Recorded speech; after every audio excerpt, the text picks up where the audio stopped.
tem 3 momentos da medida da pressão arterial. Tá? O primeiro momento é esse aqui, ó. A pressão do manguito ultrapassa a pressão sistólica, que você joga lá para 180, para 200 a pressão no manguito. Para que isso? Porque você vai interromper o fluxo sanguíneo.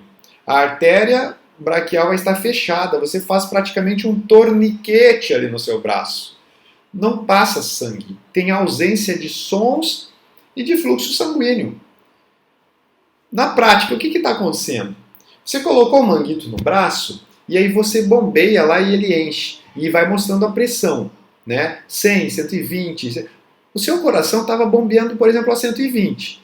Mas você não sabe que essa pessoa, se essa pessoa é hipertensa, então você precisa jogar lá para um 180, 200 para garantir que vai realmente interromper esse fluxo.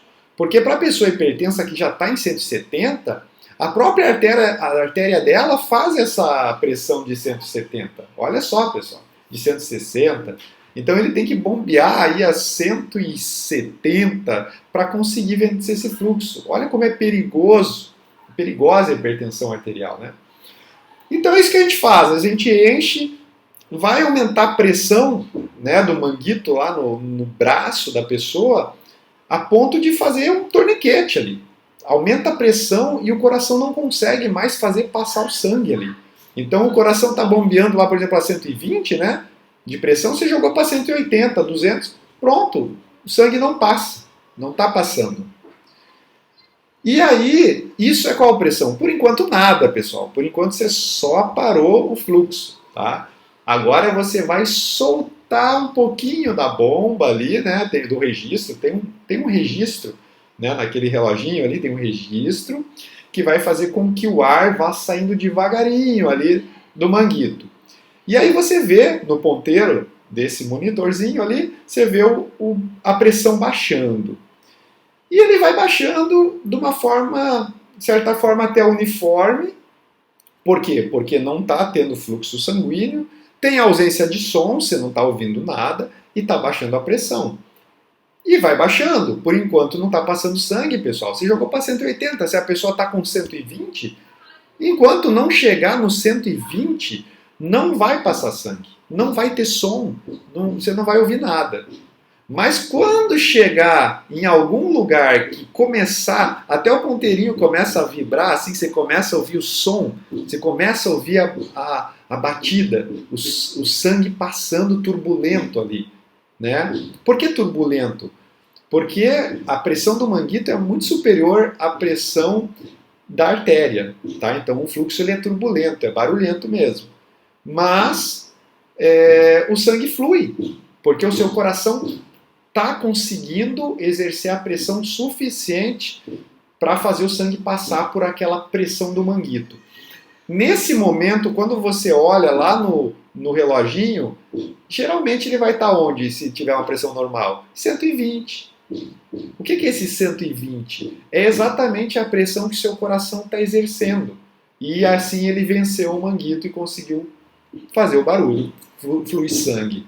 Tá? Então, quando você está lá ouvindo, não tem som, de repente começou o som, onde está marcando no reloginho ali é onde é a pressão sistólica, a pressão arterial sistólica. É nesse valor ali, em que o seu coração conseguiu vencer, né, a pressão do manguito.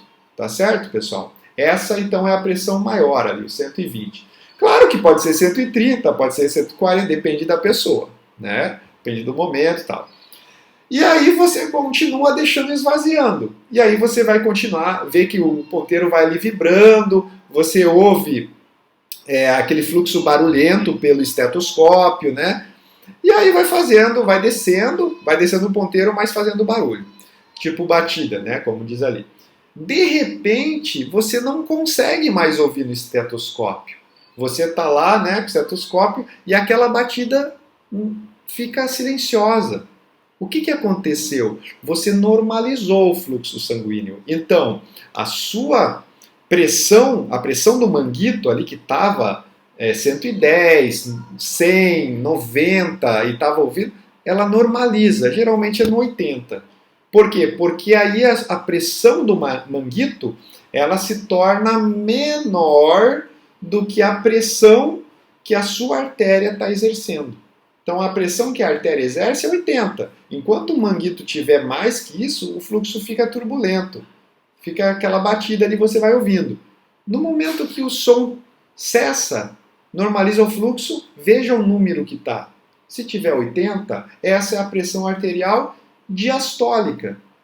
Por que é diastólica? Porque eu estou sabendo nesse momento que é aquela pressão que a artéria exerce.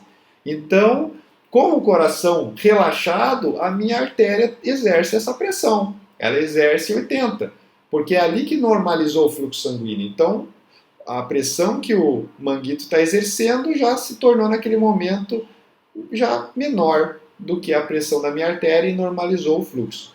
Então, nesse momento, ó, ausência de sons, o fluxo sanguíneo ele é restaurado, tá? Tudo volta aí à normalidade. Ok, pessoal? É isso que a gente tem que saber, associando aqueles conhecimentos que nós estávamos falando aí de pressão sistólica, diastólica, entendendo que no coração é 120/0, né? E por que e tem esse 12/8, esse 120/80.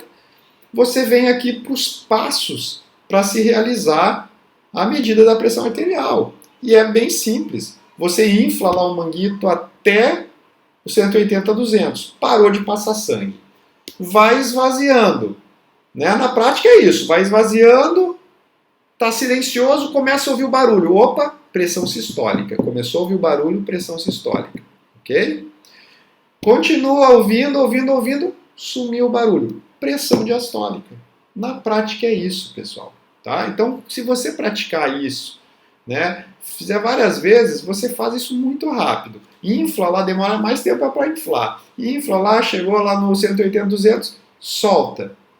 Aí, vai ouvindo, não precisa ser tão devagar também, né, pessoal? Solta lá, a coisa vai fluindo, de repente, começou, opa, 125, 130. E aí chegou lá nos 90, 85, 80, parou. Algumas pessoas 110/7, né? 11/7 é bem comum de encontrar também. Tá? Então, assim, no estetoscópio, no esfigmomanômetro desse aneroide, né? Esse antigo ali, que é bastante confiável quando ele está calibrado adequadamente, né? E ele é bem interessante porque você vê isso acontecendo. Né? Você não está ali fazendo uma coisa automática e recebendo números. Você está executando, entendendo o que está acontecendo, percebendo isso. Tá?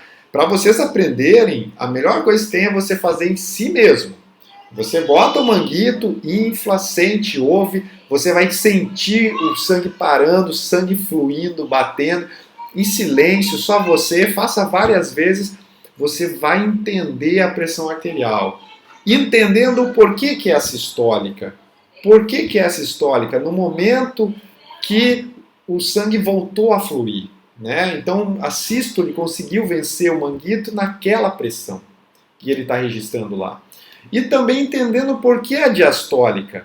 Aquele momento, então, que normaliza o fluxo. Por quê? Porque foi saindo o ar ali do manguito e ele já não está exercendo mais pressão acima do que a minha artéria ela exerce. Então, normalizou o fluxo. Essa é a diastólica.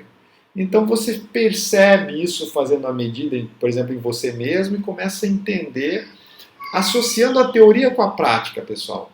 Tá? Então, tem muitas pessoas que pegam lá o digital, né, o automático ou o semiautomático e fazem a medida. E eu não sou contra, tá? Realmente é extremamente prático. Eu tenho os dois, eu tenho um semi-automático e um automático, tá? E tenho também um desse analógico aí, né? E aí os três eles são interessantes. Só que esse aqui, o antigo aí que você tem que ouvir, esse aí você não consegue fazer às vezes com som alto, num ambiente barulhento, enfim, pessoal, né?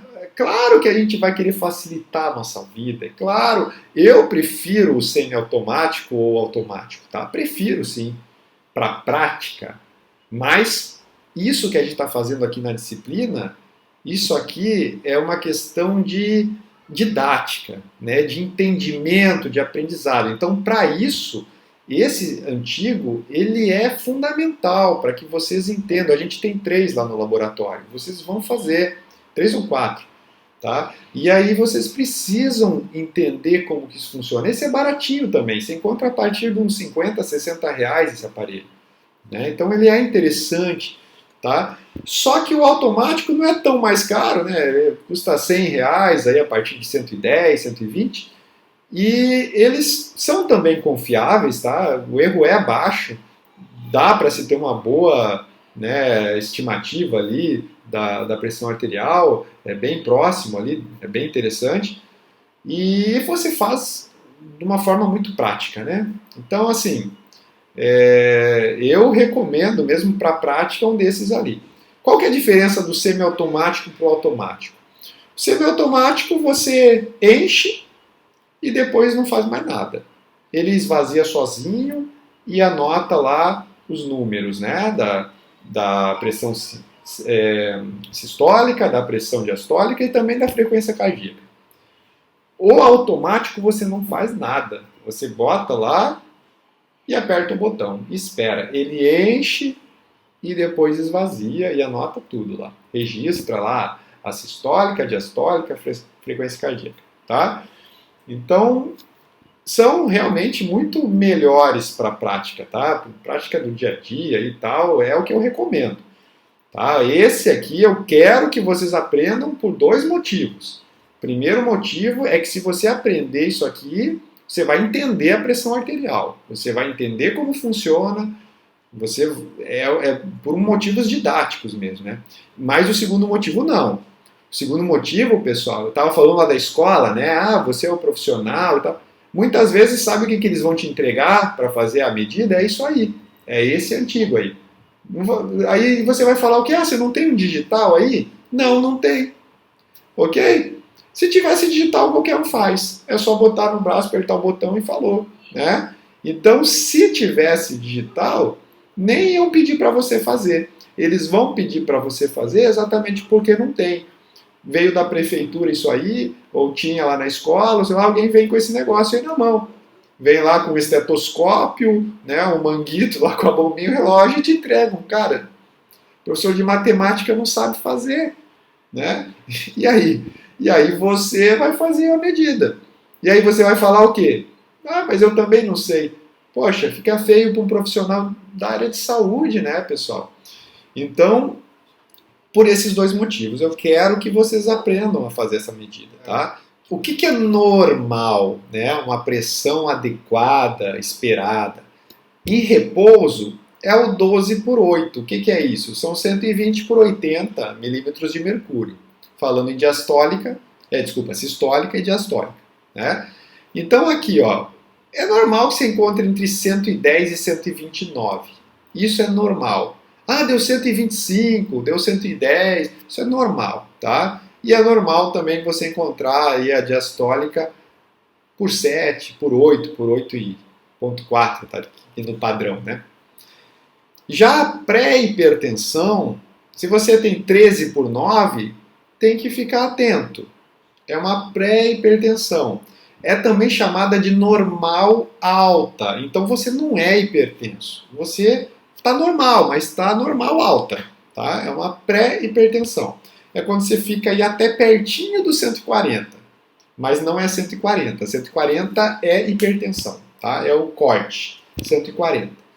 E a diastólica que vem acompanhando, obviamente ela que joga a outra para cima, né? Que é a resistência, o endurecimento, o enrijecimento das suas artérias, é de 85 aí por 89. Por que isso acontece, pessoal? Por questões genéticas, por sedentarismo, falta de atividade física, por péssima alimentação, acúmulo de colesterol, de gordura dentro das artérias, enfim, né? O envelhecimento também ele é normal em idosos a gente encontrar 14 por 9 e é considerado normal em idosos, tá? Se você pegar uma pessoa lá com 70, 80 anos e deu 14 por 9, você não pode falar que ela é hipertensa. É normal. Tá? Então, entendam que para idosos tem uma mudança aqui. Tá? O 14 por 9 é normal em idosos. Em repouso, né, se você tiver... Por que em repouso? Porque em exercício eu acabei de falar, você pode estar em 200 em exercício intenso, né, fazendo muita força. A gente já fez isso no laboratório. Então, o cara fazendo lá, por exemplo, um supino pesadaço, vamos acompanhar a pressão arterial, vai para 200, 220. Tá? Então, em repouso. Hipertensão em repouso. Ó, o 140 por 90 é nível 1. Você é hipertenso 1. Tá? Isso aqui não precisa de remédio nenhum. É só fazer exercício físico. Só diminuir o excesso de sal e gordura da sua dieta. Fazer exercício físico. Vai baixar para 12 por 8. Tá certo? Eu estou achando isso? Não. Centenas de artigos pelo mundo falam isso. Tá? Então, o cara tem 14 por 9, vou dar um remedinho para ele. Não precisa de nada. 16 por 10, né? Ou 160 por 100. O exercício, ele é fundamental, mas ele não é o suficiente nessa condição. Porque isso já é perigoso, pessoal. Mais perigoso que o 1, né?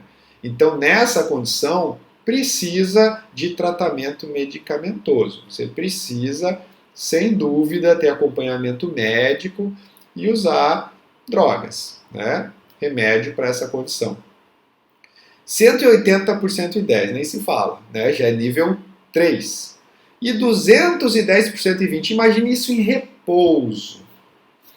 Você está em repouso e está lá 210 por 120, nível 4 de hipertensão. Coisa tá séria. O AVC, o infarto, tá batendo na porta. Tá? Então, se a pessoa está descompensada, nessas condições não vai longe não. Tá? Precisa urgente tomar remédios aí para baixar a pressão arterial. Tá? Urgente.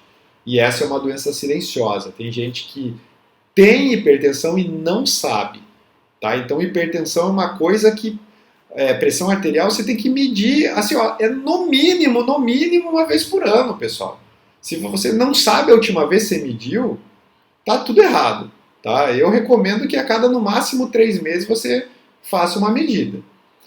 Outra coisa, não é porque você mediu uma vez, tá? Mediu uma vez e deu 140 por 90 que você é hipertenso, tá? Eu já comentei isso com vocês. Então, às vezes a pessoa está caminhando por aí tem alguém sentado, chega aqui, vamos medir a pressão, a pessoa senta e mede. A medida é 5 minutos em repouso para fazer a medida. As pessoas estão lá subindo escada, descendo, andando, senta e mede. Não vai dar 12 por 8. Tá, pessoal? Então tem que sentar, esperar uns 5 minutos, não pode estar ansioso, estressado, não pode ter comido muita coisa com sal, ter terminado aí de fazer exercícios intensos e tal. A pessoa tem que estar tranquila, em repouso, né? Tem que ser abaixo de 140 por 90. Se a pessoa mediu por acaso 140 por 90 ou mais, não quer dizer ainda que ela é hipertensa. Por quê? Porque é um momento. E pode ser que naquele momento estava aqui. Sim, são muitos fatores que influenciam a pressão arterial. É importante, então, que essa pessoa faça uma nova medida. Quando? Outro dia, outro horário. Tá? Então você mediu à tarde hoje, faça amanhã de manhã uma medida. Né? Então vai fazer lá a aferição da pressão arterial de manhã e deu 12 por 8. Tá tudo certo. Mas no outro dia também deu 14 por 9. Opa! É hipertenso? Ainda não. Falta uma terceira, tá? Então a gente considera 3 medidas em 3 dias diferentes, 3 horários diferentes. Então espera mais um dia, 2, às vezes era um medicamento, um estresse. Espera mais uns 2 dias, faz de novo. Pessoal, de novo 14 por 9, você é hipertenso. Tá? Fez 3 medidas, dias diferentes, horários. 14/9, você é hipertenso, tá? Eu já fiz várias vezes medida de 14/9 em aluno da faculdade, tá? Então, com certeza, da turma de vocês, alguém aí vai dar 14/9. Isso não significa que você é hipertenso. Isso significa que naquela hora, na sala, você estava ali ansioso, sei lá, né? Estava 14/9. Mas para todos que eu medi 14/9, o que eu falei? Você vai ter que fazer isso de novo.